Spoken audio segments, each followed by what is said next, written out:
বাংলার বিনোদন, বাংলার আবেগ, শুধুই ক্লিক। ডাউনলোড নাও। এই কাজ বন্ধ কর, কাজ বন্ধ কর।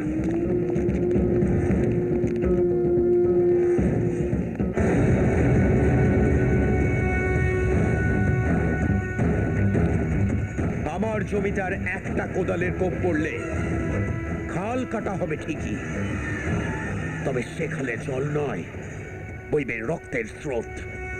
আর সেই রক্তের স্রোতে ভাসবে লাশের পর লাশ। কেউ কাজ বন্ধ করবে না। শুধু রক্তের স্রোত নয়, এই গ্রামবাসীদের শরীর থেকে এক ফোঁটা রক্ত মাটিতে পড়লে শুধু রামনগর থেকে নয়, গোটা ভারতবর্ষের ম্যাপ থেকে তোর নাম থেকে আমি কেটে বাদ দিয়ে দেবো। দেখুন অর্জুন বাবু, অপরের জমিতে আপনি এভাবে কিন্তু খোরাখুরি করতে পারেন না। এটা কিন্তু সম্পূর্ণ বেআইনি। এই অফিসার, আপনি আমাকে আইন শেখাতে আসবেন না। আপনার থেকে আইনটা আমি ভালো জানি। মানছি যে এই জমিটা ওনার, কিন্তু এই হাজার হাজার গ্রামবাসীদের স্বার্থে সরকার এই জমিটাকে অধিগ্রহণ করেছে এবং তার জন্যে সরকার ওনাকে প্রাপ্য টাকা দেবে। আর এই হচ্ছে খাল কাটার জন্য সরকারের পারমিশন। ওই সরকার টরকার আমি মানি না। এই রামনগরের সরকার আমি। আমার জমি থেকে কেউ চোখ দিলে সে চোখ আমি উপরে নেব।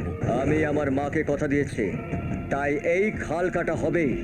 আর এই কাজে যদি কেউ বাধা দেয়, তাহলে খাল কাটার সঙ্গে সঙ্গে তাকেও কাটবো। আপনি হাঁ করে এখানে দাঁড়িয়ে দেখছেন কি? অ্যারেস্ট করুন একে। মাথা খারাপ নাকি? ওনার হাতে সরকারি কাগজ রয়েছে। পরে এসপি সাহেবের গাল খাই আর কি। চলো, ইয়েস স্যার। আপনি সামলান। অপদার্থ একটা। ঠিক আছে, কাজ তোমার কি করে বন্ধ করতে হয় সেই রাস্তা আমার জানা আছে।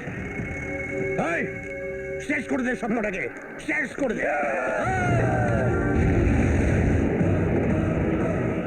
আমি পোশাক বদলেছি, কিন্তু আমি আমার চরিত্র পাল্টাইনি।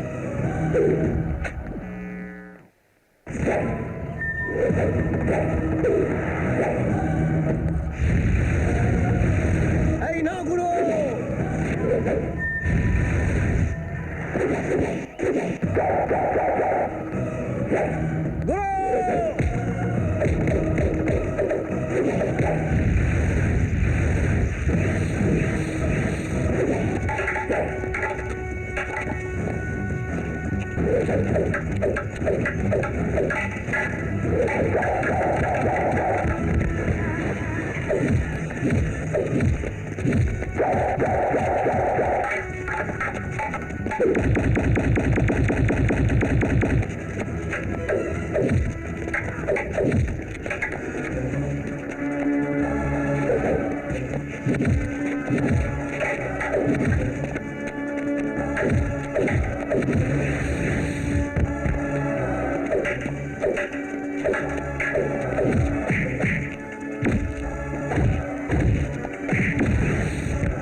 এই, সব কাজ কর। আচ্ছা, আমিও তোকে দেখে নেব।